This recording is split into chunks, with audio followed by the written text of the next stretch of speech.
¿Qué hacemos? Ve a ver.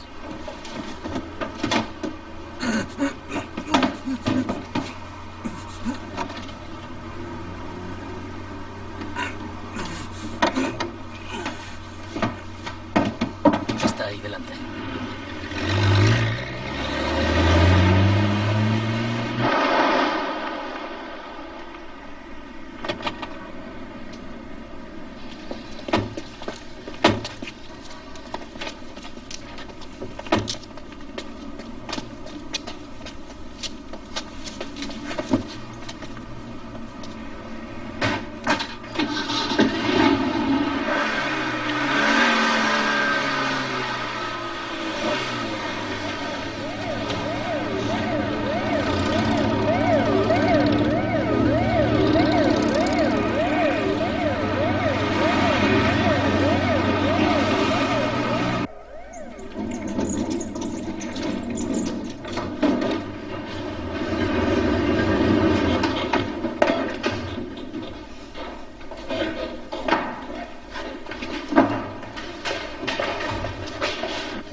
Échese. No es necesario. Hágalo. Puedo andar muy bien. Preferimos que no.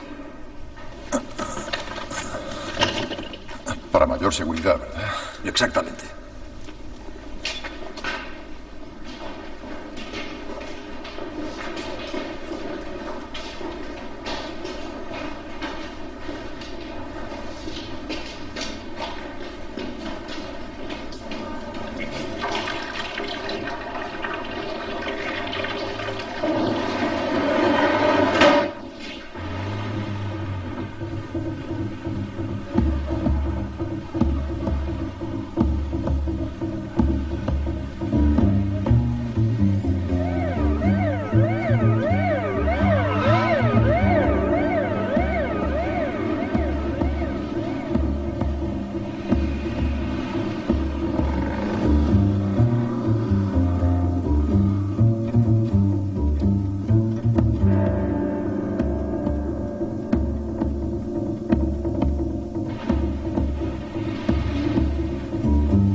Ahí está. Sí, ahí está. Vamos.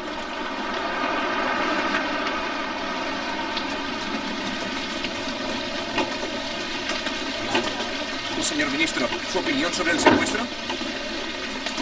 ¿Cuál ha sido la reacción de los Estados Unidos, señor ministro? ¿Alguna declaración sobre lo que puede considerarse como una vergüenza para el país? Señor ministro, ¿cree que los terroristas pedirán un rescate? ¿O como en Brasil, la liberación de los presos políticos? En nuestro país no hay presos políticos. Solo hay criminales del derecho común que roban coches, bancos, matan policías y secuestran gente honesta. Una foto, señor ministro. ¿No cree que los terroristas gozan del beneficio de grandes complicidades? ¿Es cierto que Brasil reagrupa tropas en nuestra frontera? ¿O es una coincidencia? Un comunicado oficial contestará sus preguntas. Una mañana que ha terminado con el secuestro de don Fernando Campos, cónsul de Brasil, Anthony Lee, secretario de la Embajada de los Estados Unidos, y Philip Michael Santore, ciudadano de los Estados Unidos y funcionario de la AID en nuestro país. El señor Anthony Lee consiguió escapar. ¿Alguna pregunta? ¿Cree usted que el gobierno, y en particular el ministro del Interior, tomarán las medidas necesarias para hacer frente a una situación que dura ya 6 años y que cada vez es más insoportable? Insoportable para el gobierno. Insoportable para el país. Es el gobierno quien es insoportable para el país. Existe la Ley de Poderes Excepcionales votada por el Parlamento de acuerdo con el artículo 168 de la Constitución. Solo debía durar 60 días y en esas condiciones fue votada. Los 60 días pasaron ya hace 2 años. Esa ley sigue siendo el instrumento con el cual el gobierno afronta la situación con responsabilidad. Después de su comunicado, parece que los tupamaros... Esa palabra la prohíbe la ley. Nuestro país les ofrece hospitalidad. Respeten sus leyes. Les llamamos los innombrables. Son terroristas. Perdóneme, solo quería decir que, según su comunicado, cerca de un centenar de esos innombrables habrían tomado parte en la operación. Todas las informaciones y testimonios hablan de un máximo de 10 por cada secuestro. 3 por 10, 30. No es solo una cuestión técnica, sino que también concierne a la amplitud, a la influencia política de la organización. Yo no llego a ver cómo el derecho común puede tener influencia política. Por favor, señor Lucas. Esos terroristas han intentado secuestrar al segundo secretario de la Embajada americana. Y eso tiene un sentido, según su punto de vista, claro. Al igual que el secuestro del cónsul de Brasil corresponde a una cierta lógica, pero ese señor Santore, Philip Michael Santore, ¿por qué? No se trata de un personaje oficial. Nadie, de ningún modo, sabría imputarle unas responsabilidades directas o indirectas. Nadie de entre nosotros conocía su existencia. Así que, ¿quién es realmente ese señor Santore? ¿Y qué estaba haciendo en nuestro país? El señor Philip Michael Santore es un funcionario de nuestra agencia. ¿Cuáles son exactamente sus funciones? Verá, nuestras actividades son múltiples. Intervenimos en los diversos sectores de la industria, allí donde existen. Nos interesamos por la agricultura, la industria minera, la educación, la industria forestal y la investigación científica. En América Latina actuamos dentro del marco de la Alianza por el Progreso, pero también intervenimos en todos los países del mundo libre que desean recibir asistencia económica y técnica de los Estados Unidos. Evidentemente, técnicos norteamericanos. Sí, la mayoría lo son, ya que poseen la cualificación necesaria.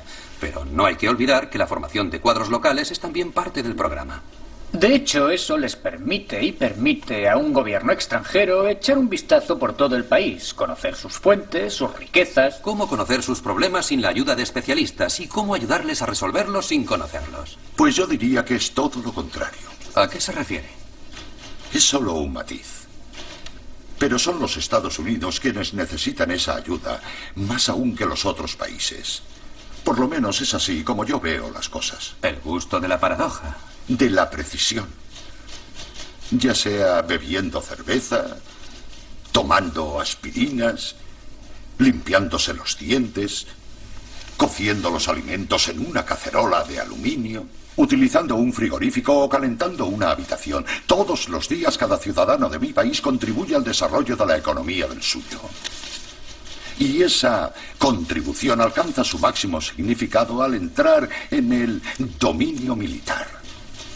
Pero es inútil que le haga perder el tiempo. Hablábamos de ese señor, el señor Santore. Sobre esa cuestión de la ayuda, ya volveremos a hablar algún día. Para terminar con el tema. Completamente de acuerdo. Veamos, el señor Santore, ¿qué funciones? ¿Qué es lo que hacía en la AID? ¿En qué tipo de actividades estaba especializado? En las comunicaciones. Era un especialista, un experto.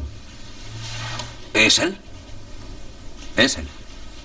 Cuando la Alianza para el Progreso puso 300 coches de patrulla a disposición de la policía, ¿no? Sí.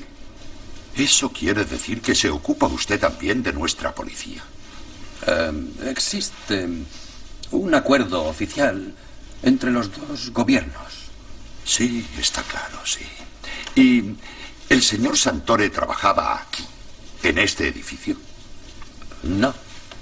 La AID dispone de un local en la prefectura de policía. ¿La AID colabora con nuestra policía? Para la mejora de ciertos sectores del orden público, para la seguridad en materia de circulación, para las comunicaciones en los casos urgentes y otros problemas administrativos. Ese Señor Santore, ya debía hacer un año que trabajaba aquí, ¿no es verdad? Sí, es verdad. ¿Y antes vivía en Estados Unidos? No, había estado en otros países de América Latina. Trabajando siempre para la AIG. Sí, en calidad de experto en comunicaciones. ¿Sabe usted en qué países?